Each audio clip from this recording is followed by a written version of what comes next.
Nah,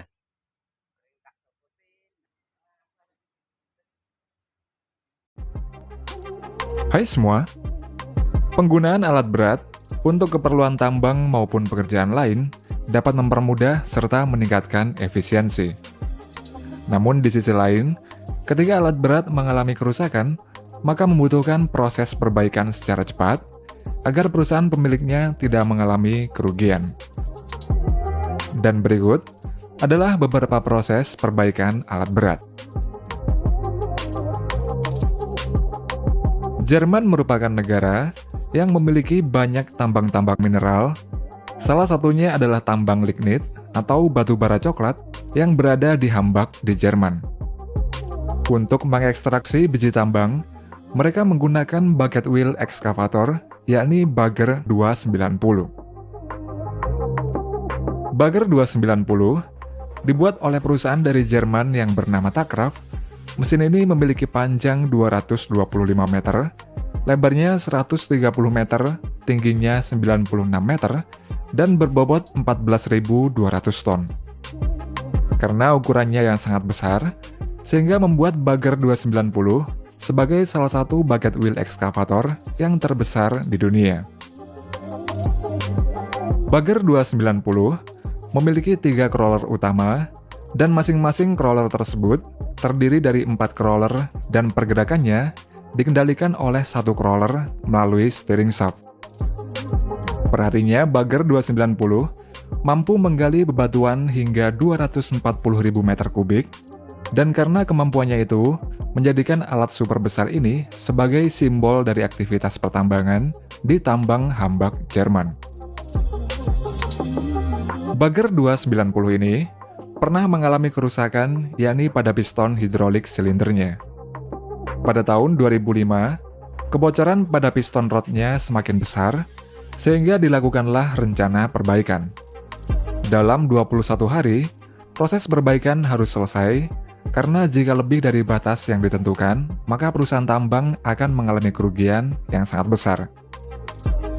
Dalam proses perbaikan Bagger 290, mereka melepas hidrolik silindernya terlebih dahulu, dan berat dari silinder tersebut adalah 30 ton. Selanjutnya, silinder langsung dikirim menuju tempat perbaikan di Dortmund di Jerman menggunakan trailer. Di dalam workshop, mereka melakukan pembongkaran komponen-komponen dari piston silinder hidrolik itu. Dan untuk melepas piston tersebut juga tidaklah mudah, karena ukurannya yang sangat besar dan juga berat. Piston yang sudah rusak itu kemudian dibuatkan yang baru lagi di tempat lain. Setelah dilakukan perbaikan dan pergantian, proses berikutnya adalah perakitan, seperti merakit piston rod hingga pengisian minyak hidrolik yang dilanjutkan dengan pengujian tekanan. Setelah menghabiskan waktu 25 hari, proses perbaikan piston silinder hidrolik ini selesai dikerjakan. Piston silinder kemudian dikirim kembali ke tambang menggunakan kendaraan pengangkut. Ketika sampai di tambang, piston silinder hidrolik dikirim ke lokasi tambang menggunakan all-terrain vehicle. Dan selanjutnya silinder akan dilakukan pemasangan agar Bagger 290 itu segera siap untuk dioperasikan lagi. Selain Bagger 290, perbaikan pada alat berat lain yang berukuran besar adalah memperbaiki drag lain yang bernama Boeing Erie 2570W. Untuk spesifikasinya, alat ini memiliki berat 6.500 ton, panjangnya 129 meter, lebarnya 34 meter, dan tingginya 63 meter. Sedangkan untuk bucketnya, memiliki dimensi 6x4x3 meter, dan untuk boomnya memiliki panjang 110 meter. Dragline ini digunakan pada tambang di Dakota Utara, Amerika Serikat. Tambang tersebut merupakan jenis tambang terbuka yang digunakan untuk mengekstraksi lignit. Karena sudah beroperasi sejak lama, bagian top dari dragline itu pernah mengalami kerusakan dan membutuhkan pergantian. Top dari dragline memiliki fungsi yang penting, yakni sebagai basis struktural bagi drag line untuk mendukung seluruh mesin dan komponen utama lainnya. Tep dari drag line itu memiliki ukuran yang sangat besar dengan diameter 24 meter, beratnya 1000 ton, dan tingginya 1,5 meter. Agar lebih mudah, para teknisi menempatkan rel baja yang berfungsi untuk memudahkan proses penggeseran tep saat dipindahkan.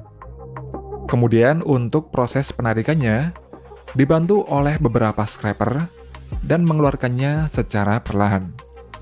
Nantinya ketika tep yang sudah lama sudah ditarik, selanjutnya tep yang baru gantian ditarik menuju bawah drag line agar dapat dipasang kembali pada drag line. Meskipun penggantiannya terlihat sangat simpel, namun proses dari awal yang mencakup tahap perencanaan hingga persiapan sampai selesai membutuhkan waktu sekitar 2 tahun. Perbaikan drag line ini membutuhkan lebih dari 85 orang pekerja dan 12,5 ton kawat baja untuk menarik tep dari bawah drag line.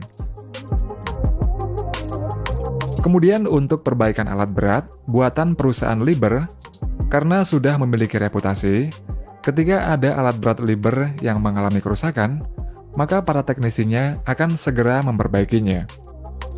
Perusahaan Liebherr memiliki banyak workshop untuk perbaikan yang tersebar di seluruh penjuru dunia. Seperti perbaikan eskavator Liebherr R9350 di tambang berlian di Rusia, jarak yang ditempuh oleh para teknisi ke lokasi tambang mencapai 500 km dengan cuaca saat musim dingin yang ekstrim. Setelah hampir digunakan bekerja selama 7 tahun, eskavator yang digunakan pada tambang itu mengalami kerusakan.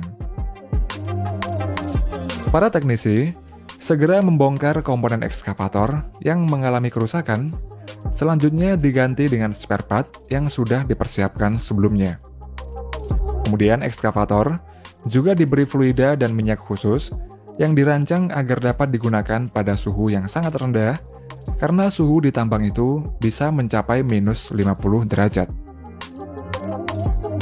Para teknisi dari Liebherr juga secara rutin melakukan perawatan seperti pada ekskavator Liebherr R9400 yang digunakan untuk mengekstraksi batuan di tambang tembaga di Rusia.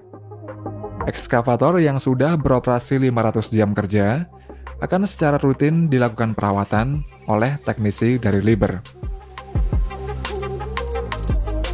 Selain di tambang, alat berat seperti tower crane juga mendapatkan perawatan oleh Liebherr.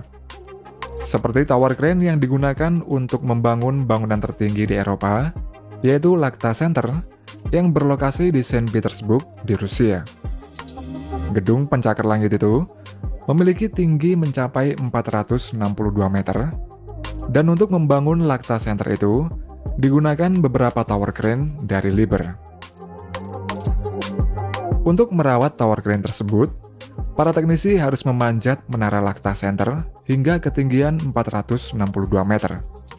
Meski cuaca sedang dalam kondisi ekstrim, para teknisi tetap profesional dalam bekerja. Dalam proses perawatan tower crane itu, para teknisi bekerjasama dengan operator crane serta melakukan perawatan sesuai dengan prosedur yang sudah ditentukan.